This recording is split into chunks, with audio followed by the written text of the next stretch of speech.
They say every bride has secrets on her wedding day. Mine was that I knew exactly who my groom really was. And it wasn't the man everyone believed him to be, standing in that ornate palace chamber, wrapped in layers of crimson silk and gold thread, my hands decorated with intricate henna patterns that felt like shackles. I watched through the gossamer veil as 300 guests waited for a ceremony that would change everything, not just for me, for an entire kingdom.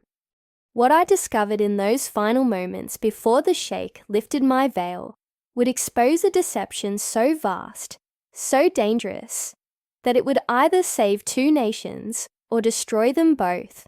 But I'm getting ahead of myself. Let me tell you how a 19-year-old art student from Boston ended up as an unwilling bride in the desert, and how one terrible choice my father made 15 years ago had led us all to this impossible moment. My name is Sophia Castellano, and this is the story of how I became a pawn in a game I never knew existed, until the day I learned to play it better than anyone else. It started 3 months earlier, on a Tuesday that began like any other. I was late for my Renaissance art history class at Boston University, my portfolio bag slung over one shoulder, a half-eaten bagel in my hand, when my phone buzzed with a call from my father. Marco Castellano never called during the day. He was a businessman, always in meetings, always too busy. The last time he'd called me during school hours was when my mother died 6 years ago. Sophia. His voice was tight, strained. You need to come home, now. Dad, I have class, and then I have my studio time. Sophia. He cut me off, and I heard something in his voice I'd never heard before. Fear. Come home, please. I found him in his study, a room that always smelled of leather and expensive cigars. But that day, it smelled like desperation. Papers were scattered across his mahogany desk, and my father, always so composed in his tailored suits, looked like he'd aged 10 years overnight. There's something I need to tell you, he said, not meeting my eyes. Something I should have told you a long time ago. That's when he told me about the deal, the debt, the promise. 15 years ago, our family business was failing. My father had made investments that went catastrophically wrong, borrowed from the wrong people, and found himself drowning in debt that would have cost us everything. Our home, our reputation, possibly our lives. That's when Sheikh Al-Rashid appeared.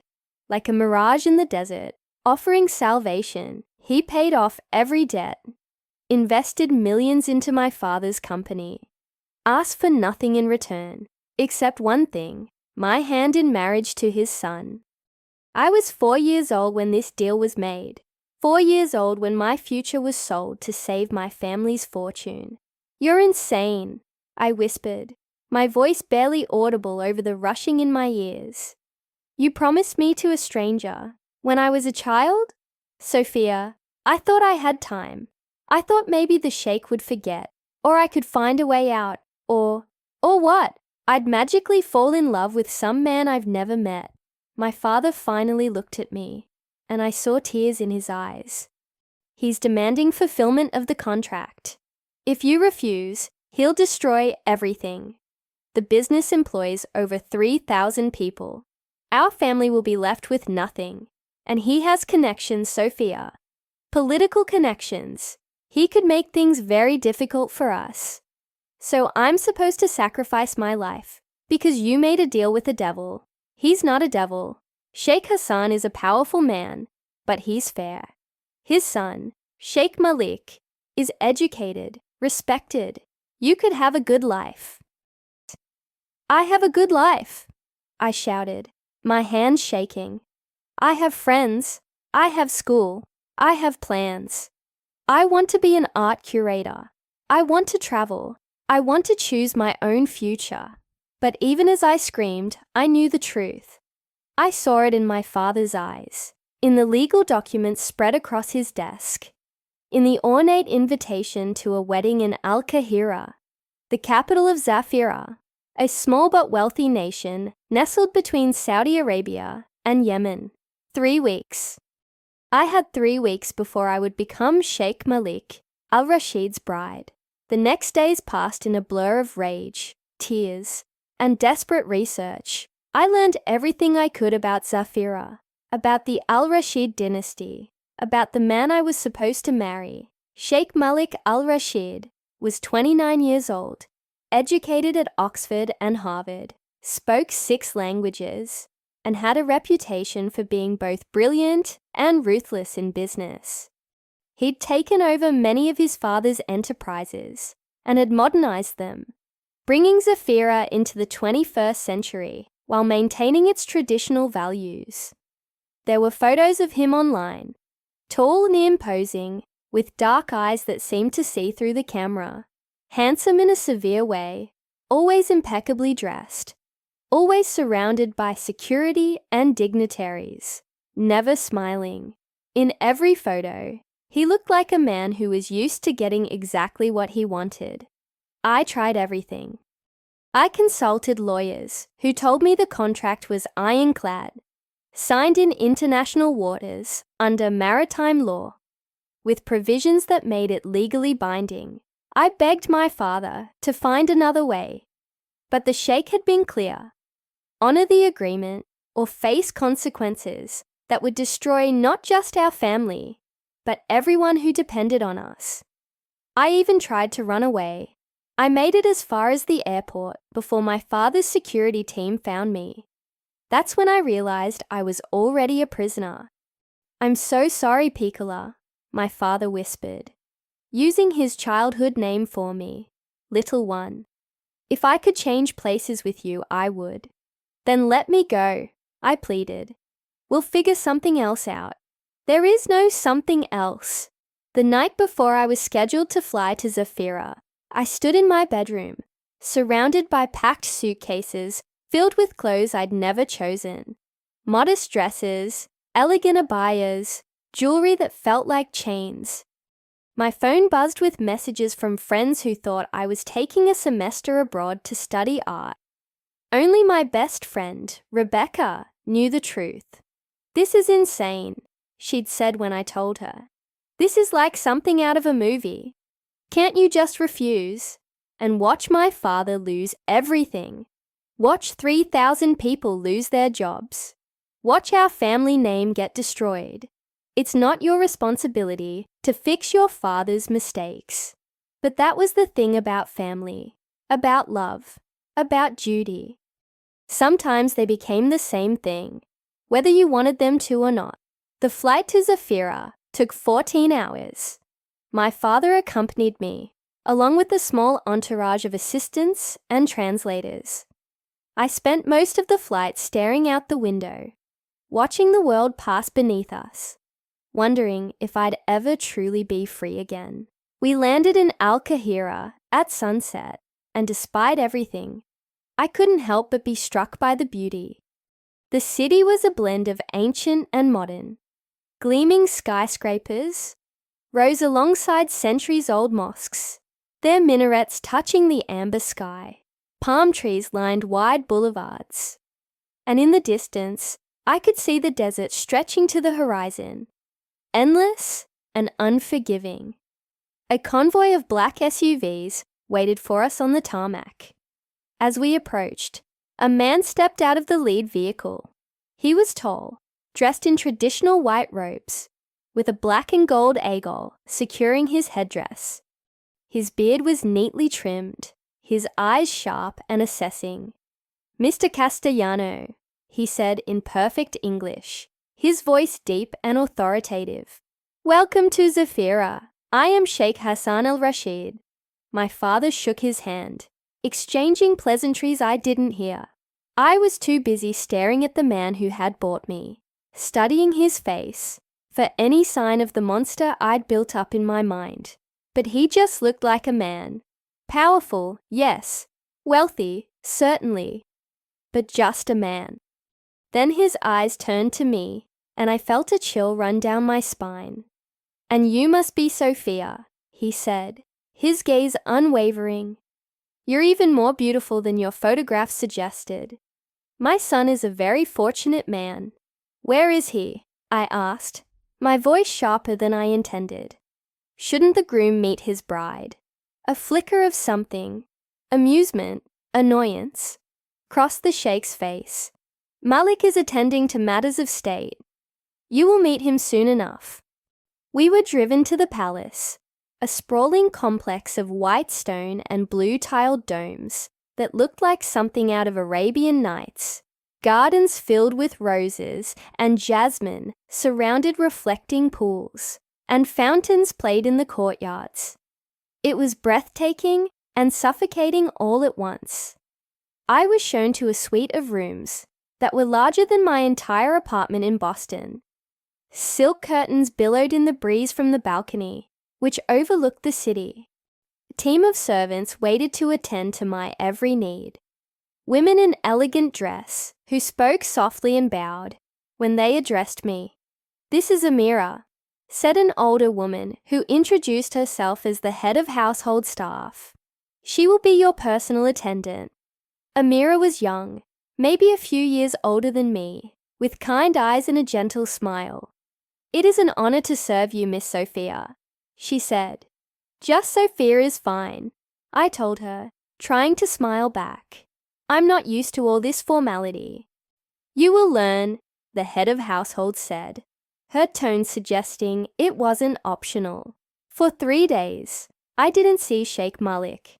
I was kept busy with preparations for the wedding, fittings for my dress, instructions on royal protocol, meetings with wedding planners who spoke in rapid Arabic that my translator struggled to keep up with. I was being transformed, polished, prepared like a doll for display. On the 4th night, I decided I'd had enough. While Amira slept in the adjoining room, I slipped out of my suite and wandered the palace corridors. I had no plan, no destination. I just needed to feel like I had some control, even if it was just choosing which hallway to walk down. The palace at night was eerily beautiful. Moonlight streamed through arched windows, casting shadows that danced across marble floors. I found myself in a wing I hadn't seen before. Less ornate, but somehow more personal. There were photos on the walls, family portraits, candid shots, a visual history of the Al-Rashid dynasty. That's when I heard voices. They were coming from behind a heavy wooden door, speaking in rapid Arabic. I shouldn't have stopped. I should have turned around and gone back to my room. But something made me pause, made me press my ear against the door. "Cannot go through with this." A male voice, young, frustrated. "You will honor your father's agreement." An older voice, firm. A Sheikh Hassan. "I won't marry a girl I've never met, father. This is archaic. This isn't who we are anymore. This is exactly who we are. We honor our word. Your grandfather made agreements that I've honored. I made this agreement, and you will honor it. What if I refuse? Then you will not inherit. You will not lead. Everything we've built will go to your cousin Rashid. And you know what kind of man he is. Is that what you want?" There was a long silence. Then, "Of course not." "Then you will marry the Castellano girl. You will do your duty." More silence. Then footsteps approaching the door. I stumbled backward, my heart pounding, and ran blindly down the corridor. I didn't stop until I was safely back in my suite, my breath coming in gasps. So Sheikh Malik didn't want this marriage either. We were both prisoners of our father's choices, both trapped by duty and obligation.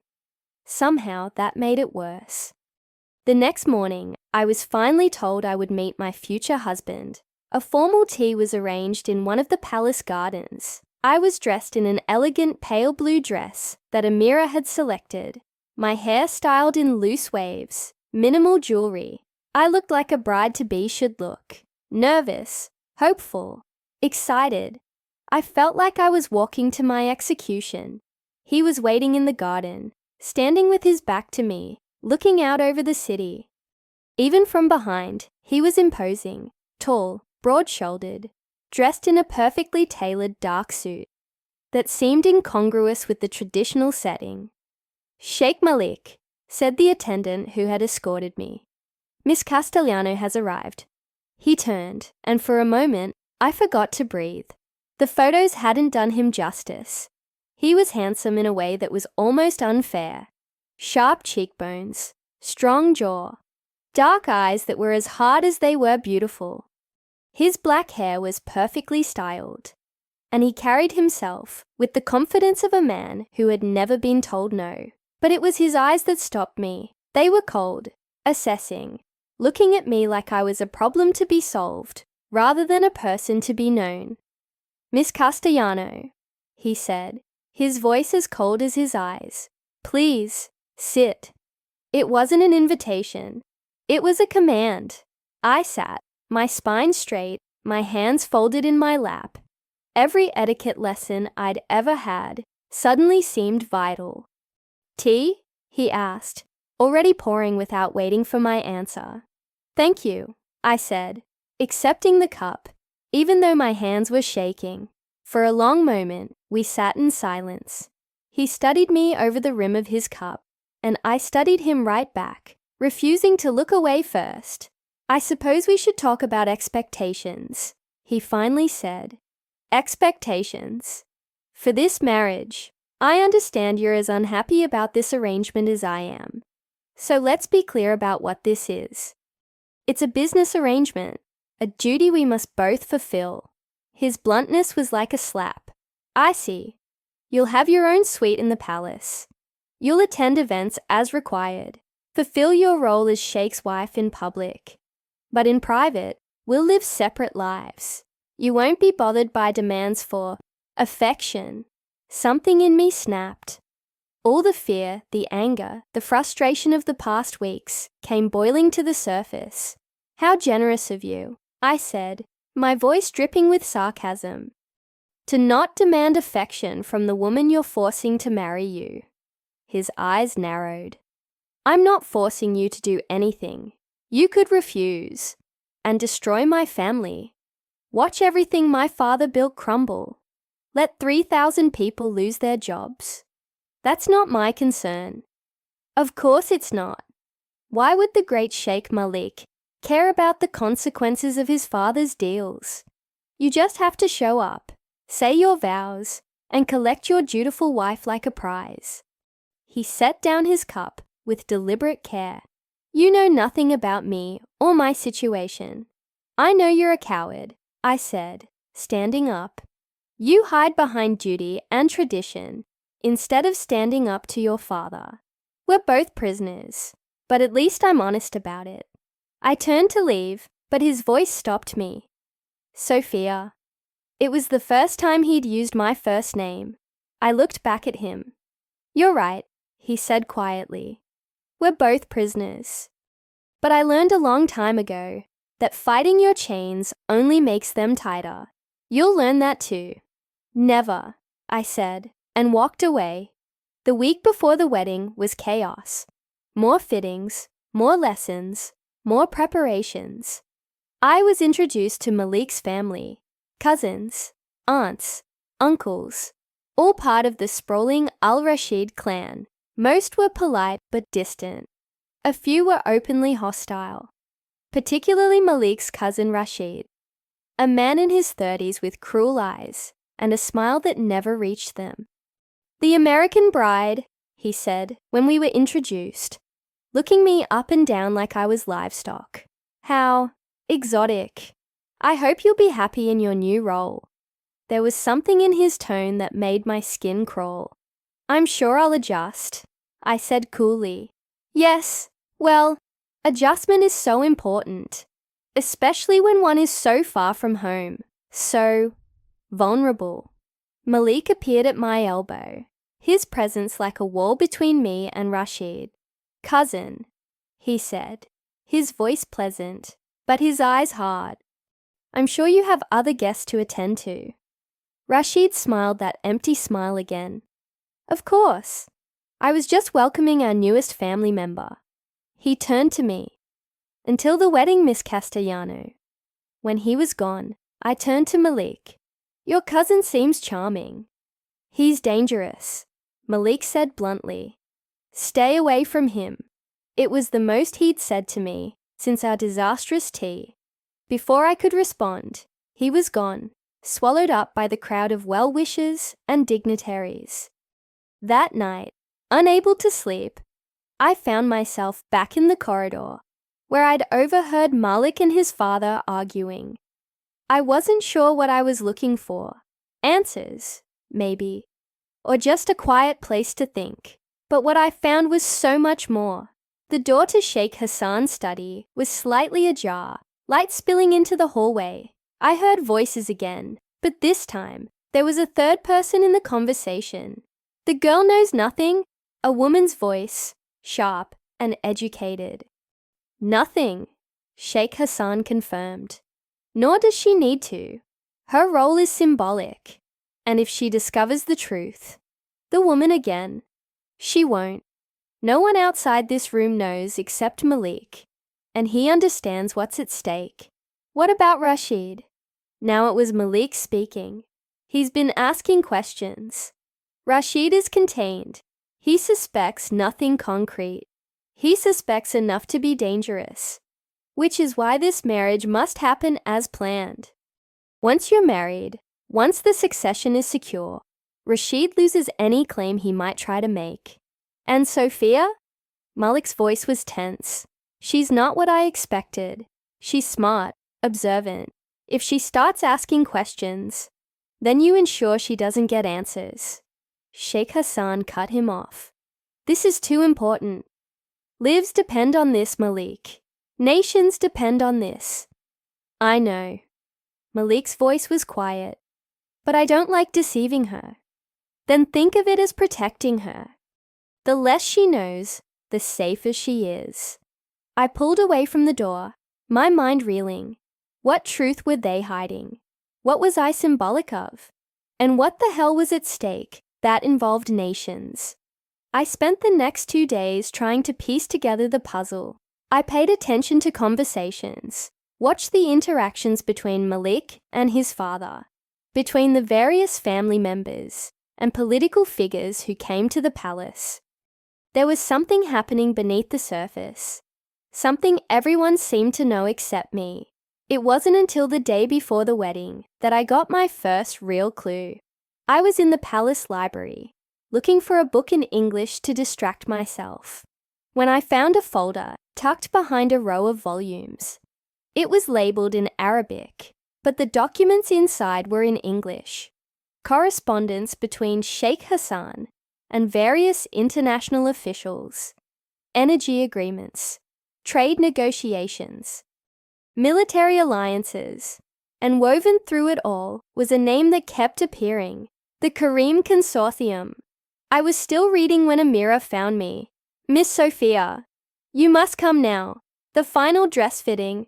Amira, I cut her off. What's the Karim Consortium? Her face went white.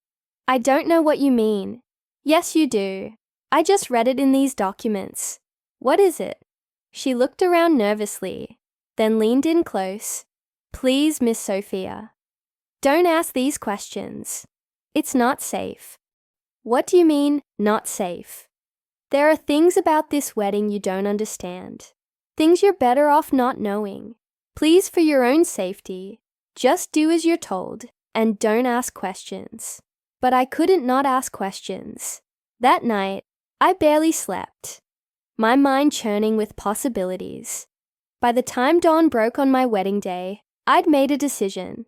I was going to find out what everyone was hiding, no matter what it took. The ceremony was scheduled for sunset. Tradition dictated that the bride spend the day in preparation.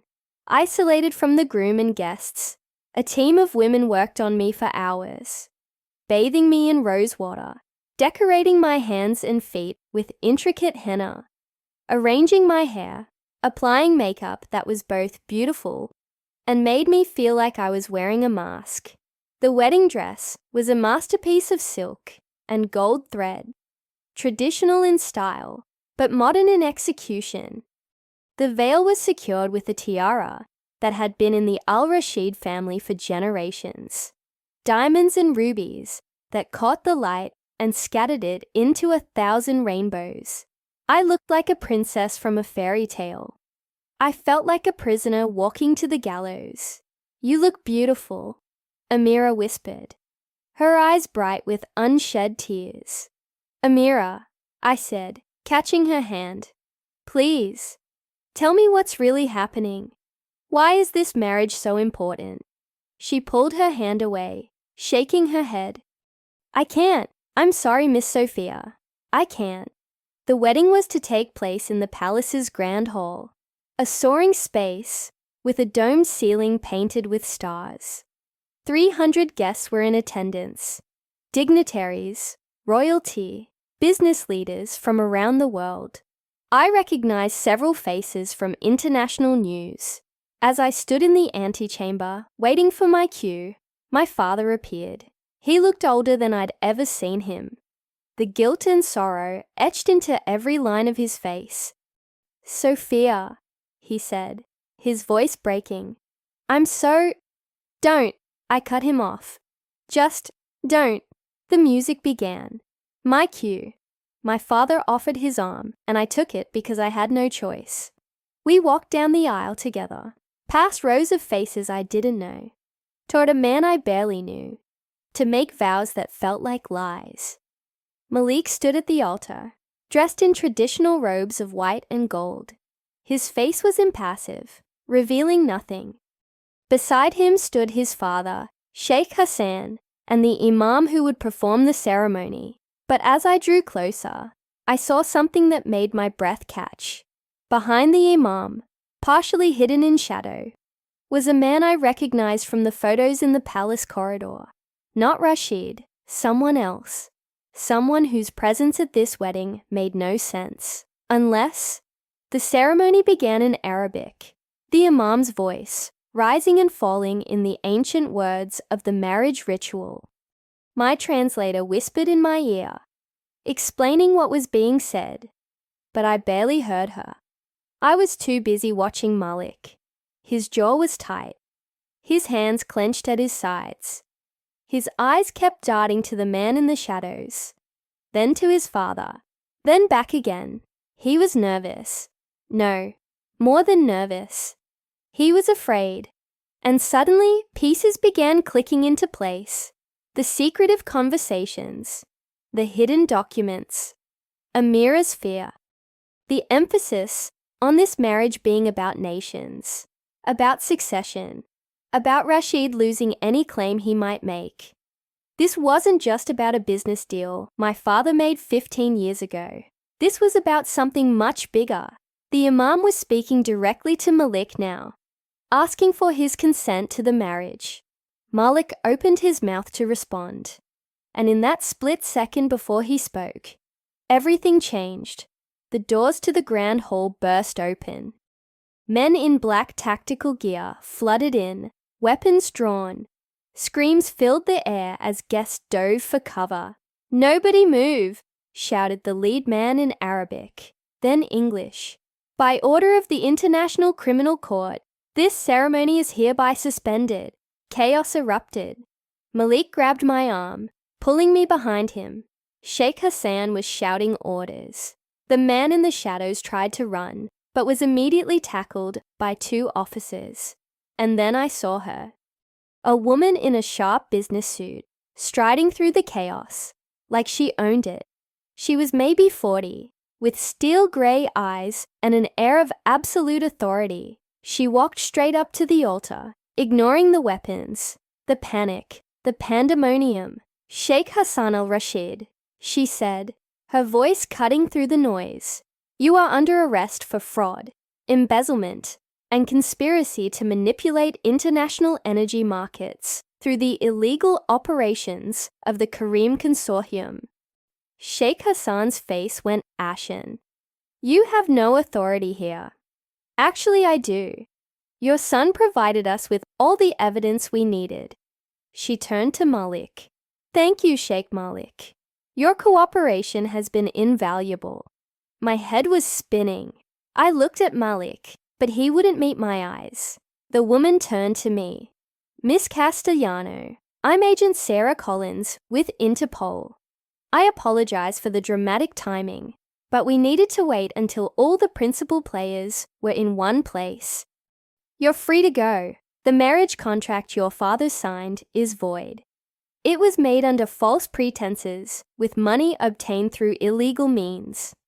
I don't understand, I whispered. Your father's debts 15 years ago.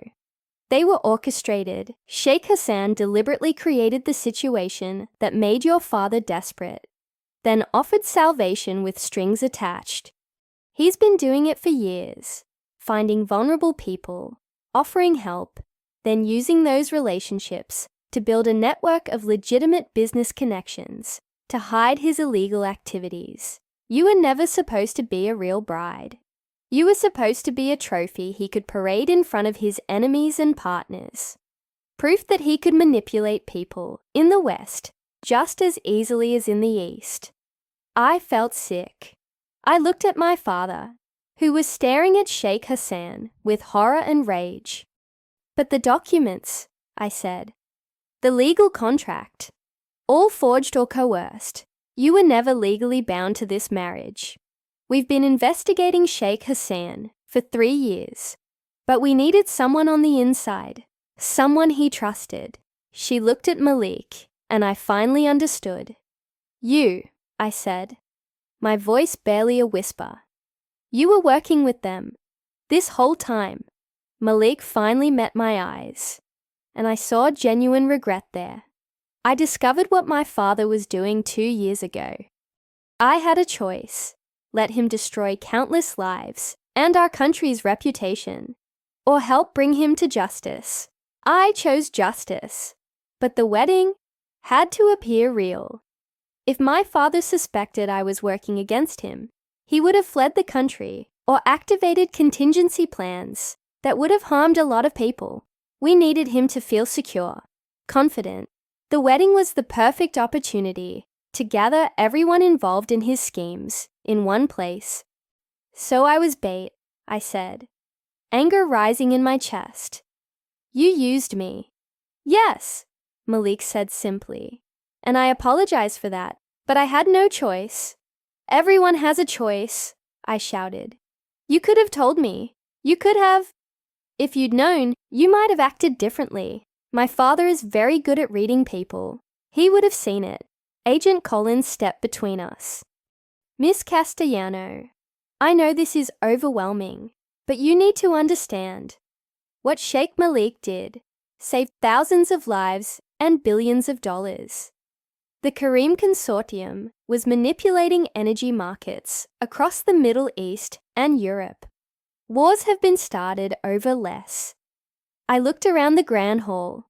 Officers were rounding up members of Sheikh Hassan's inner circle, including Rashid, whose cruel smile had finally vanished. My father was being led away, not under arrest, but to safety. Guests were being interviewed, secured, processed, and in the middle of it all was me, in a wedding dress, my henna-decorated hands shaking. My fairy tale wedding revealed as an elaborate lie. I need to get out of here, I said. Of course. Agent Collins said gently. We have a car waiting to take you back to the airport. Your father will travel with you, along with the security detail. I nodded, numb. As I turned to go, Malik's voice stopped me. Sophia, wait! I looked back at him. I meant what I said, he told me. We were both prisoners, but at least now you're free. Am I asked. Or will this follow me forever? The girl who almost married a sheikh. The pawn in an international conspiracy. You were never a pawn. You were a catalyst. Nothing we did would have worked without you. You don't know that. I do. My father was obsessed with this wedding, with proving his power by forcing this marriage. It made him careless. It made him vulnerable. You did that just by being yourself, strong, defiant, unwilling to be controlled. Whether you knew it or not, you were helping us all along. I wanted to believe him. Part of me did believe him, but another part of me was just so tired of being used, of being moved around like a piece on a chessboard. Goodbye, Sheikh Malik, I said. Just Malik, he said softly. I'm not a sheikh anymore, not really. That title comes with the role of leading my father's empire, and I'm dismantling that empire piece by piece. I didn't know what to say to that, so I just turned and walked away. The flight back to Boston was long and silent. My father tried to apologize a dozen times, but I wasn't ready to hear it. Agent Collins had assured us that we wouldn't face any legal consequences. We'd been victims, not perpetrators, but the damage was done. The business my father had built, using Sheikh Hassan's money, would have to be carefully audited and restructured. Our family name would be dragged through the international media. Everything would change. When we finally landed in Boston, it was early morning. The city looked exactly the same as when I'd left it. But I felt like a completely different person. What do we do now? I asked my father as we drove through familiar streets. We start over, he said. We build something real this time, something that's truly ours. Can we? We have to. The media circus that followed was exactly as bad as I'd expected. My face was on every news channel, every website. The bride who brought down a dynasty. One headline read, American girl caught in international conspiracy, said another. I couldn't go anywhere without being recognized, without fielding questions, without reliving the most humiliating and terrifying experience of my life. Over and over again, but slowly, things began to settle. The story moved from front-page news to occasional updates as trials began in The Hague. My father and I worked with prosecutors, provided testimony, helped untangle the web of lies and manipulation that Sheikh Hassan had woven. And through it all, I tried to reclaim my life. I went back to school. I painted. I saw my friends. I went to therapy. I slowly began to feel like myself again. 6 months after the wedding that never was, I was in my studio at BU, working on a piece for my senior thesis, when my phone buzzed with an email from an address I didn't recognize.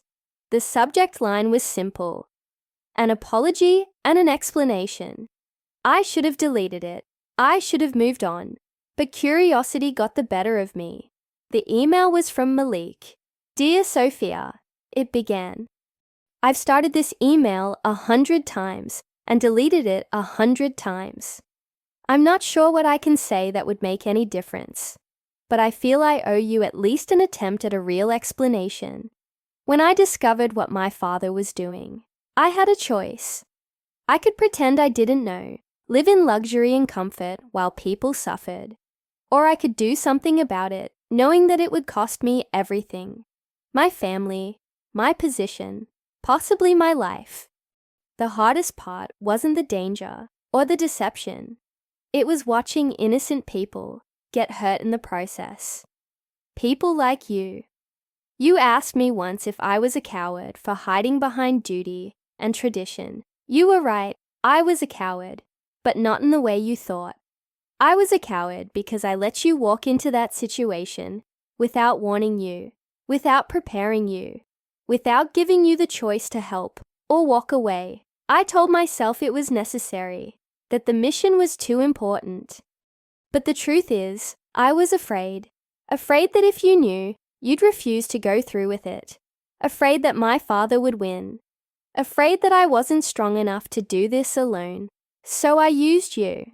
I let you believe you were powerless, when in reality, you were the most powerful person in that room.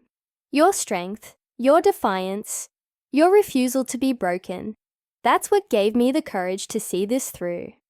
I know an apology isn't enough. I know I can never give you back the months of fear and anger and helplessness you experienced. But I want you to know that every day since then, I've thought about you. about whether you're okay, about whether you've been able to move past what happened. I hope you have. I hope you're painting and dreaming and living the life you chose for yourself. As for me, I'm working with the new government in Zafirah to repair the damage my father did. We're returning money to the people he defrauded, helping the families he hurt, trying to rebuild our reputation in the international community. It's slow work, but it's good work. I don't expect you to forgive me. I don't expect you to respond to this email. I just wanted you to know that you were never just a pawn. You were the queen who changed the game. Be well, Sophia Castellano. Be free. Malik.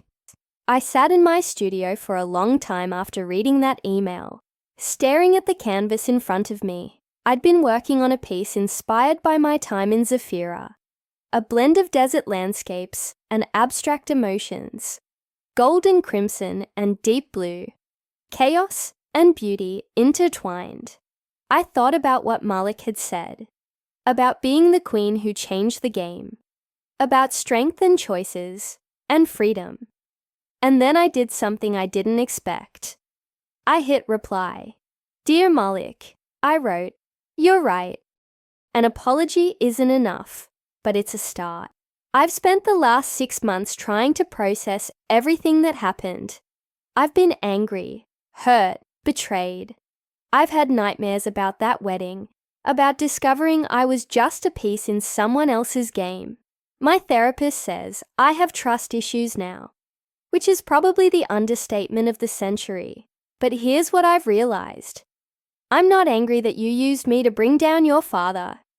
I'm angry that you didn't trust me enough to let me choose to help. You said you were afraid I'd refuse, but you never gave me the chance. You made the same mistake your father made. You decided what was best for me without asking me what I wanted. That said, I understand why you did it. I don't agree with it, but I understand it. And I can see now that the situation was impossible.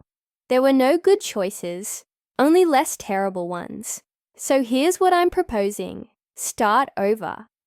Not as Sheikh, an unwilling bride. Not as conspirator and pawn. Just as two people who went through something extraordinary and came out the other side. Tell me about the real you, not the role you played or the mission you were on. Tell me about who Malik Al-Rashid actually is when he's not saving the world or dismantling criminal empires. And maybe, eventually I'll trust you enough to tell you about the real me. No promises, no expectations, just conversation. Sophia. I hit send before I could second guess myself. His response came 3 hours later. Dear Sophia, my favorite color is green. Not the green of money or emeralds, but the green of new leaves in spring. It reminds me that things can grow even in harsh conditions. I have a scar on my left shoulder from when I fell off a horse when I was 8. My father told me to get back on immediately. I refused. It was the first time I'd ever disobeyed him, and even though he was furious, I felt powerful. I've never been in love. I thought I was once, during university, but it turned out she was more interested in my title than in me. After that, I built walls. Easier to be alone than to wonder if someone actually cares about you, or just what you represent. I play piano, though no one knows it. There's an old upright in one of the storage rooms in the palace.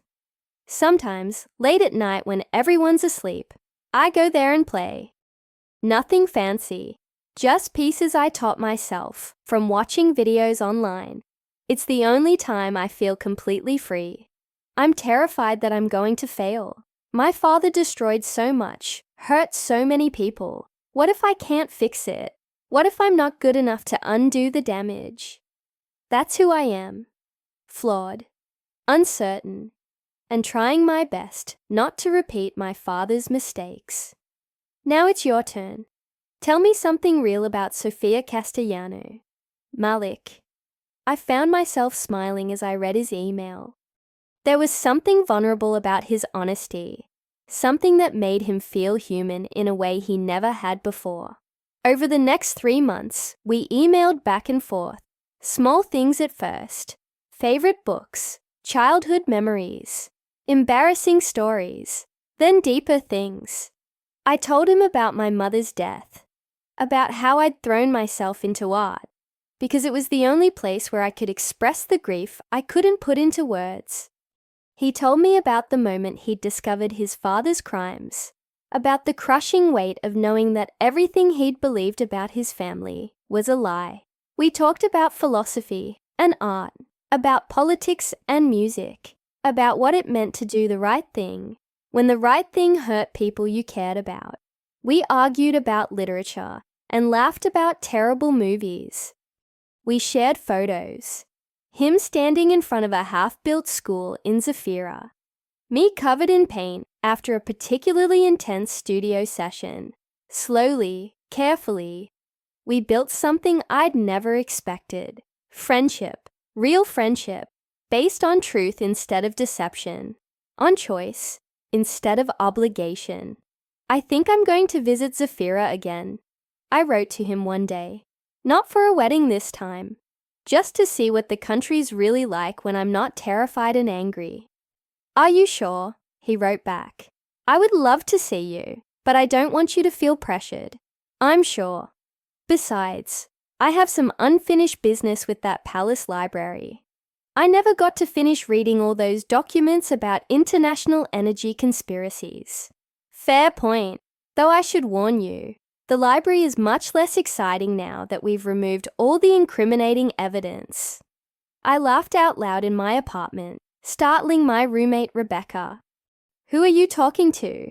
She asked, peering over my shoulder at the laptop screen. When she saw Malik's name, her eyes went wide. Wait, the Malik, Sheikh Malik, the guy who... We're just friends, I said quickly. Uh-huh, and I'm just casually dating Chris Evans. We are just friends. We email sometimes. Sophia, you're smiling at your computer like it just proposed to you. That's not just friends. I closed my laptop, feeling my cheeks heat. It's complicated. Everything with you is complicated, but for what it's worth, I think you should visit, face your demons, and all that therapeutic stuff. She was right. I needed to go back, needed to see Zafirah through different eyes, needed to prove to myself that I wasn't defined by what had happened there. 2 weeks later, I was on a plane to Al-Qahira. This time, there was no entourage. No convoy of SUVs, no palace preparations. Just me, a backpack, and a hotel reservation in the city centre. Malik had offered to have me stay at the palace, but I declined. Baby steps. He met me at the airport, and for a moment, we just stared at each other. He looked different, less severe, more relaxed. He was wearing jeans and a simple button-down shirt instead of formal robes or a suit. His hair was slightly messy, like he'd been running his hands through it. Hi, he said, and there was something almost shy about it.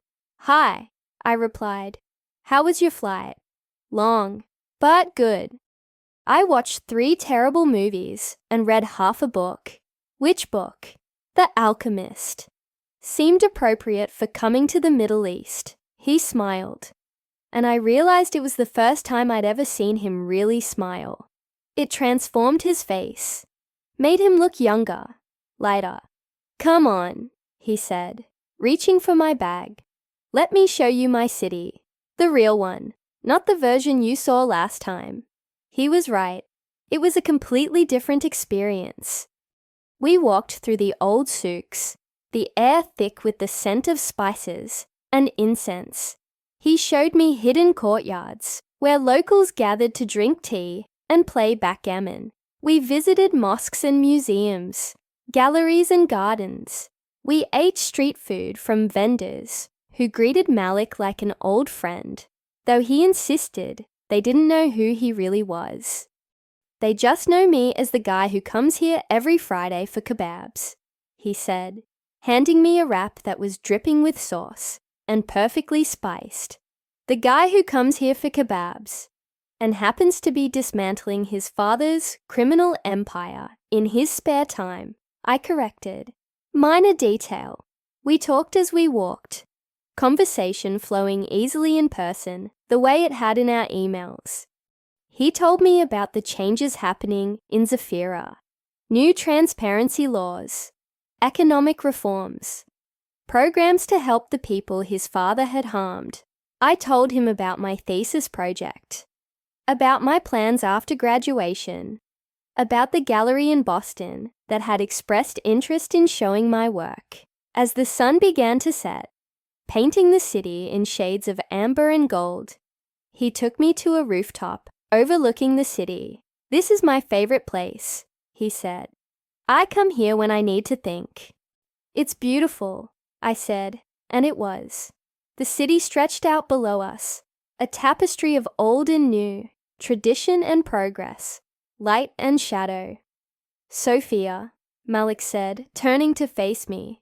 There's something I need to tell you. My heart started to beat faster. Okay. When I asked Interpol to let me reach out to you, to apologize, they advised against it. They said it would be better for both of us to make a clean break, to move on with our separate lives. And maybe they were right. Maybe it would have been easier. But, I prompted. But I couldn't. Because somewhere between planning to use you and watching you walk away from that altar, something changed. You changed me. You made me see that strength isn't about hiding your feelings or maintaining control at all costs. It's about being honest, even when honesty is terrifying. He took a breath, and I could see how hard this was for him. I don't expect anything from you, he continued. I know I hurt you. I know I betrayed your trust. But I need you to know that these past months, getting to know the real you, have been some of the best of my life. And if all we ever are is friends who email each other terrible jokes and argue about books, I'll be grateful for that. Malik, I started, but he held up a hand. I'm not done. I also need you to know that if you wanted something more, if you wanted to see where this could go, I would love that. But only if it's what you truly want.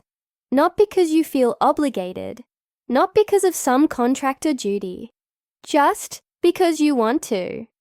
The sun was sinking below the horizon now, the call to prayer beginning to echo across the city. In that moment, standing on that rooftop, with the whole world spread out before us, I realized something. I'd spent so much time being angry about not having a choice that I'd forgotten the most important choice was always mine to make. I'm still figuring out how to trust again, I said slowly. You hurt me, and that doesn't just go away because we've been emailing for 3 months. He nodded, his face carefully neutral. I understand, but, I continued, I also see who you are now. I see what you sacrificed to do the right thing. I see how hard you're working to fix what your father broke. And I see someone I want to keep getting to know. As friends? He asked carefully. Let's start with friends and see what happens. No contracts. No obligations. No grand plans. Just 2 people taking it one day at a time. A smile spread across his face. Genuine and warm. I can work with that. Good. Because I'm only here for a week, and I have a very long list of things I want to see and do in Zafirah, including finally getting a proper tour of that palace library. The library, huh? I think that can be arranged. We stayed on that rooftop until the stars came out, talking and laughing. And for the first time since this whole crazy journey began, I felt something I hadn't felt in months. Hope. The week passed too quickly. Malik showed me parts of Zafirah that tourists never saw. Villages in the mountains, where his mother's family was from. Ancient ruins in the desert. Modern art galleries showcasing local artists. We went horseback riding at dawn and watched the sunset from different rooftops each evening. We argued about art and politics and whether pineapple belonged on pizza. He said yes. I said absolutely not. And slowly, carefully, I began to trust him again. On my last night in Zafirah, there was a small gathering at the palace. Not a grand event, just a dinner with some of the people who'd helped bring down Sheikh Hassan's empire. Agent Collins was there, along with several local officials and international prosecutors. It was strange to see them all in a social setting, laughing and sharing stories, when the last time I'd been in this palace had been chaos and betrayal. How does it feel to be back? Agent Collins asked me, her sharp eyes missing nothing. Surreal, I admitted, but good, different. And Malik, I noticed you two seem friendly. I felt my cheeks heat. We're taking things slow. She smiled. Good. He's a good man. What he did took real courage. Not many people would turn against their own father, even when they knew it was the right thing to do. I know, I said. I'm starting to understand that. After dinner, Malik and I walked through the palace gardens. It was the same garden where we'd had our disastrous first tea, but everything felt different now. I have something for you, Malik said, pulling a small box from his pocket. My heart jumped. Malik, if that's a ring. It's not, he said quickly, laughing. I promise. I learned my lesson about surprising you with jewelry. I opened the box to find a delicate bracelet, a simple gold chain with a single charm, a tiny paintbrush. I know it's not much, he said, suddenly sounding uncertain. But I wanted you to have something to remember this week. Remember that you came back here on your own terms, not someone else's. I felt tears prick my eyes. It's perfect. He helped me put it on, his fingers gentle against my wrist. When he was done, he didn't let go immediately. Instead, he looked at me, his dark eyes searching mine. Sophia, I know we agreed to take things slow, and I respect that, but there's something I need to ask you. What? When you go back to Boston tomorrow, can we keep doing this? The emails, the phone calls, maybe visits when we can manage them. I know long distance is complicated, and I know we're still figuring out what this is, but I kissed him. It wasn't planned, wasn't calculated. It just felt right. His lips were warm and soft, and for a moment, the whole world fell away. There was no past, no betrayal, no complicated history. Just the two of us in a garden under the stars, choosing each other. When we pulled apart, he was staring at me with wonder. I'll take that as a yes, he said, a smile playing at his lips. That's a yes, I confirmed. To emails and calls and visits. To seeing where this goes. To writing our own story instead of following someone else's script. I like that story, he said softly. Me too. We stood there for a long time, my hand in his, the bracelet glinting in the moonlight. Tomorrow, I would go back to Boston, back to my real life. But this time, I wasn't running away. I was moving forward, carrying with me something I'd chosen for myself.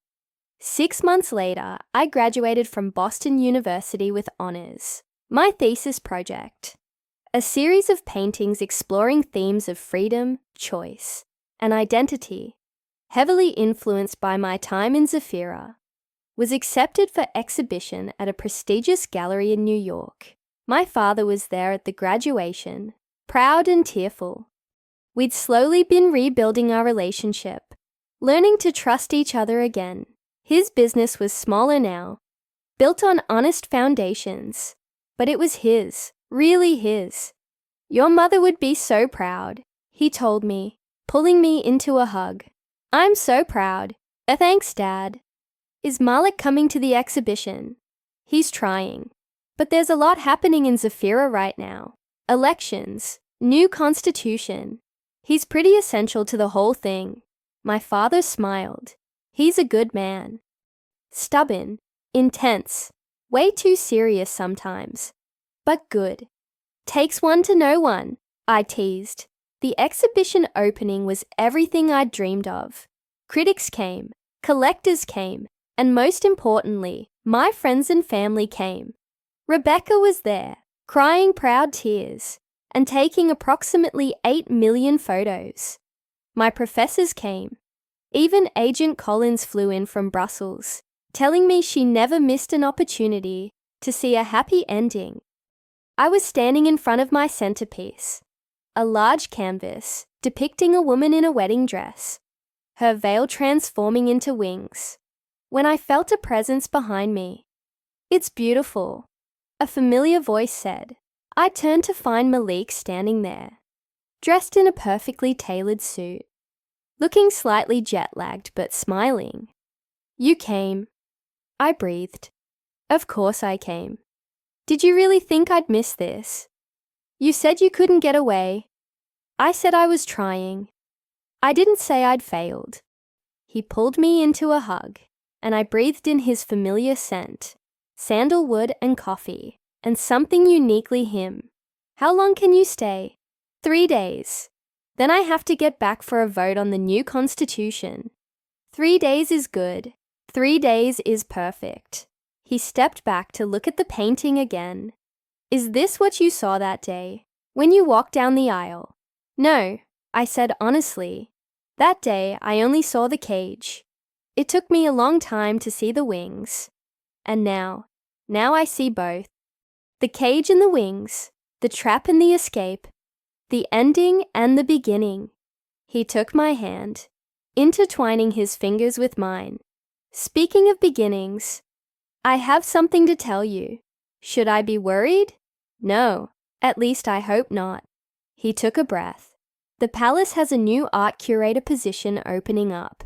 Someone to oversee the restoration and display of Zafirah's cultural heritage. It would involve a lot of international travel, consultation with other museums, building relationships with the global art community." My heart started beating faster. "Malik, I'm not asking you to take it," he said quickly. "I'm not even officially offering it to you, because that would be inappropriate given our relationship. But I wanted you to know it exists. If you are interested, you could apply like anyone else. The selection committee is independent. They'd make the decision based purely on merit. But I just started my career here. I know, and if staying in New York or Boston is what you want, I'll support that completely. We'll make the long distance work. But I also wanted you to have all the information, all the choices. I never want to be in a position where I'm keeping options from you again." I looked around the gallery, at the life I'd built here, the dreams I'd chased. Then I looked at Malik, at the man who'd become my partner in every sense of the word, who'd shown me that trust could be rebuilt, that mistakes could be forgiven, that choosing love didn't mean giving up freedom. "Can I think about it?" I asked. "Of course. Take all the time you need." But even as I said it, I knew what my answer would be, not because I was obligated, not because I was running away, but because sometimes the best adventures are the ones you choose for yourself, with someone who respects your right to choose. 3 months later, I stood in the palace library, now beautifully restored, and open to scholars from around the world. My office overlooked the gardens, and through the window, I could see Malik meeting with advisors, working on the endless task of building a better Zafirah. My bracelet caught the light as I arranged documents for an upcoming exhibition. The tiny paintbrush charm reminded me every day of how far I'd come, of the choices I'd made, of the life I'd built from the ashes of someone else's plan. That evening, Malik and I had dinner on our favorite rooftop. The city spread out below us like a promise. "Any regrets?" he asked, passing me a plate of those kebabs we'd had on my first real visit. "About taking the job? Not even for a second. About us? I thought about everything we'd been through, the betrayal, the fear, the slow rebuilding of trust. I thought about the emails and the late-night phone calls, the visits and the arguments, the laughter and the tears. I thought about how we'd chosen each other, again and again, not because we had to, but because we wanted to. Not even for a second, I repeated, and meant it. He smiled, that real smile that transformed his entire face, and leaned over to kiss me. Good, he said. Because I have something else to ask you. Malik, if this is about another job opportunity, it's not. He pulled out a small box, and my heart stopped. Before you panic, I want you to know that there's no pressure. There's no contract, no obligation, no timeline. Just a question, from me to you, about what we both want for our future. He opened the box to reveal a simple ring, a single emerald, surrounded by small diamonds. Sophia Castellano, would you consider, maybe, someday, if you wanted to, marrying me, for real this time? Not because our fathers arranged it, or because of duty or obligation, just because I love you and I want to spend my life with you. If that's what you want to. I looked at the ring, then at him, then at the city below us. I thought about the girl who'd walked down that aisle months ago, terrified and trapped. She'd been looking for an escape, but I wasn't that girl anymore. I'd found something better than escape. I'd found freedom, real freedom, the kind that comes from choosing your own path, even when that path is complicated and scary and uncertain. Yes, I said, and watched his face light up with joy. Yes, I would consider it. I would very much consider it. Consider it? He asked, laughing. That's your answer? Well, I'm thinking maybe we should date for at least a year first. Get to know each other without any life or death conspiracies hanging over our heads. Make sure this is real. It's real, he said softly. But I can wait. I'll wait as long as you need. How about we start with 6 months and see how we feel? 6 months, he agreed, slipping the ring onto my finger.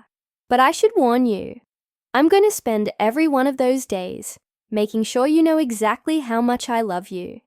I think I can live with that. We sat on that rooftop until the stars came out, talking about our future. A future we were writing together, one choice at a time. There were no guarantees, no contracts, no certainties. Just two people who'd found each other in the most unexpected way and who'd chosen to keep finding each other every day after. It wasn't the fairy tale I'd imagined when I was a little girl. It was better. Because it was real, and it was mine, and it was built on a foundation of truth and trust, and the hardest won kind of love. 6 months later, we got married in that same garden, where we'd had our first tea and our first kiss. It was a small ceremony, just family and close friends. No 300 guests, no political machinations. Just us, choosing each other, promising to keep choosing each other, for as long as we both wanted to. And when Malik lifted my veil this time, there were no secrets between us. Only love and hope and the infinite possibilities of a future we would write together. As we walked back down the aisle hand in hand, Rebecca leaned over to my father and whispered, "Well, I guess she got her fairy tale ending after all." My father smiled, watching his daughter with tears in his eyes. "No," he said, "she got something better. She got to write her own story." And he was right. Because the best stories aren't the ones where you're rescued or chosen or swept away. The best stories are the ones where you save yourself, where you make your own choices, where you find love not because you have to, but because you want to. This was my story, and it was better than any fairy tale could ever be, because it was real, because it was mine, because it was true. Thanks for watching this incredible story. If you enjoyed the video, don't forget to like it and subscribe to the channel. Here at Heartfelt Storytime, you have new beautiful stories every day. Don't miss out. See you next time.